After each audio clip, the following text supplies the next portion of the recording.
Hello friends, let's enjoy study with Pawan चल में आपका स्वागत है। आज मैं लेकर आया हूँ क्लास 6 का साइंस का चैप्टर नंबर 13 प्रकाश।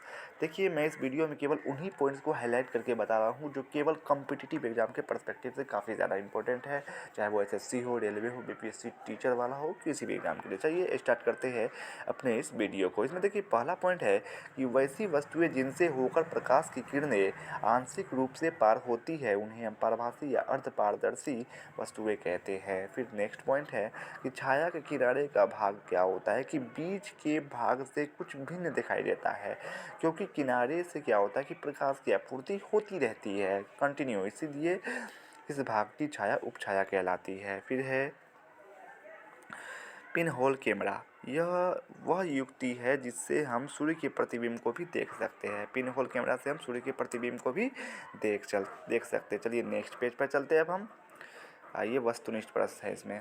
किसी भी वस्तु को देखने के लिए आवश्यक है पहला प्रकाश, दूसरा अंधेरा, तीसरा वन एवं दो दोनों, चौथा उनमें से कोई नहीं, तो प्रकाश जरूरी है। प्रकाश गमन करता है सीधी रेखा में, टेढ़ी रेखा में, उल्टी रेखा में और ऊपरी सभी में, तो सीधी रेखा में गमन करता है। प्रकाश स्रोत से पहला दर्पण पर पड़ने वाली किरण कहलाती है परावर्तित किरण, आपतित किरण, सीधी रेखा या उल्टी रेखा, तो आपतित किरण कहलाती है। जब किसी अपारदर्शी वस्तु को प्रकाश में रखते हैं तो वस्तु के दूसरी ओर प्रकाश नहीं जा पाता, फलतः वस्तु अपनी तरह की आकृति बनाती है। इसे कहते हैं प्रकाश, छाया, प्रतिछाया या इनमें से कोई नहीं, तो छाया कहते हैं इसको। फिर छाया दिखाई दे सकती है दीवार पर, पर्दे पर, जमीन पर या ऊपरी सभी में, तो ऊपरी सभी में दिखाई दे सकती है। फिर कोष्ठ में दिए गए शब्दों में से सही शब्द चुनकर खाली जगह को भरे। लकड़ी का टुकड़ा डैश है, तो लकड़ी का टुकड़ा अपारदर्शी है। फिर कांच का टुकड़ा डैश है, तो कांच का टुकड़ा पारदर्शी है। फिर तीसरा क्वेश्चन, दर्पण में डैश बनता है, दर्पण में प्रतिबिंब बनता है।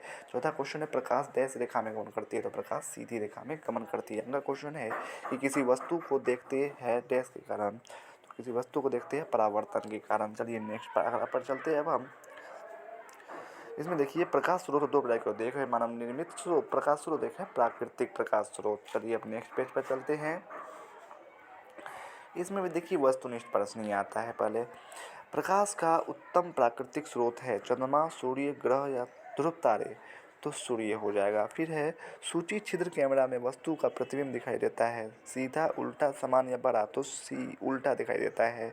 फिर है नेक्स्ट पॉइंट कि छाया केवल दिखाई दे सकती है जमीन पर, दीवार पर, इमारतों पर, इन सभी पर, तो इन सभी पर दिखाई देती है ना।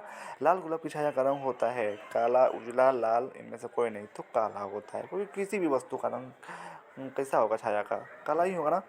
दर्पण में बनते हैं छाया, बिंब, प्रतिबिंब या इनमें सभी, तो प्रतिबिंब बनते हैं। छाया बनने के लिए आवश्यक है केवल प्रकाश स्रोत, केवल अवरोध, केवल पर्दा या इनमें सभी, तो इनमें सभी।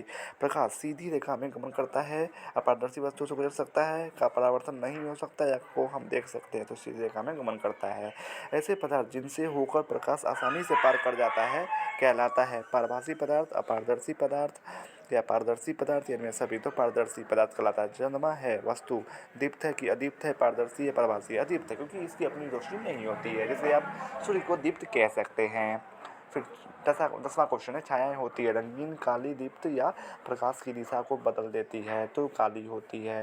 नीचे आंसर दिया हुआ, आप सब मैच कर सकते हैं। फिर रिक्त स्थानों की पूर्ति करें, डैश वस्तुओं को देखने में सहायता करती है, तो प्रकाश वस्तुओं को देखने में सहायता करती है। फिर दूसरा क्वेश्चन, प्रकाश की एक पतली धारा को डैश कहते हैं, तो प्रकाश की किरण कहते हैं। फिर छाया हमेशा डैश होती है, तो छाया हमेशा काली होती है। फिर चौथा क्वेश्चन है, छायाओं की आकृति बदलती है लेकिन डैश की नहीं, लेकिन प्रतिबिंब की नहीं। पांचवा है कि पारदर्शी वस्तुएं प्रकाश को अपने से होकर डैश देती है, तो जाने देती है। छठा क्वेश्चन है, किसी वस्तु की छाया का आकार वस्तु तथा डैश के बीच की दूरी पर निर्भर करता है, वस्तु तथा पर्दे के बीच की दूरी पर निर्भर करता है। सातवां क्वेश्चन, छाया डैश होती है भले ही वस्तुएं डैश हो, तो ये भले ही वस्तुएं रंगीन हो। तो वीडियो कैसा लगा कमेंट्स में जरूर बताइएगा। अगर अच्छा लगा तो प्लीज़ प्लीज़ प्लीज़ मेरे चैनल को सब्सक्राइब कीजिए, और बाकी मैं क्लास 6 का हिस्ट्री, ज्योग्राफी और सिविक्स का भी वीडियो में अपने channel let's enjoy study with Pawan पे डाल दूँगा, वहाँ जाकर देख सकते हैं, या फिर मैं उसका लिंक अपने डिस्क्रिप्शन बॉक्स में डाल दूँगा, वहाँ पर जाकर भी देख सकते हैं। बाकी साइंस का भी क्लास 6 का चैप्टर नंबर 1 से लेकर 12 तक का भी जो भी इंपॉर्टेंट पॉइंट है उसका वीडियो में, उसका लिंक मैं अपने डिस्क्रिप्शन बॉक्स में डाल दूँगा, वहाँ जाकर भी देख सकते हैं।